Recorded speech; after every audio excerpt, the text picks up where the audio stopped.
వెనకాల స్టోరీ మొత్తం అంతా ఇప్పుడు మనకు తెలియాలి. అండ్ మిరాయ్ అంటే మీనింగ్ ఏంటో మాకు అర్థం కావాలి అంటే కార్తిక్ ఘట్టంనేని గారే మాట్లాడాలి. We are eagerly waiting to listen from you Karthik garu. So ముందుగా మిరాయ్ అంటే అర్థం చెప్పడానికి బిఫోర్ హిస్టరీలో ఒక మిత్ ఉంది.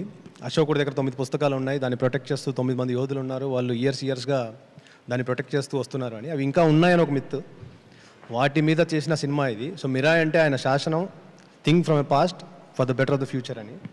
So it's not a word, we coined it, but it will make more sense when the film is released. ముందుగా ఈ సినిమా విషయంలో before Hanuman and Eagle release అవ్వకముందే ఈ సినిమా ఒప్పుకున్నందుకు విశ్వ గారికి thank you so much sir.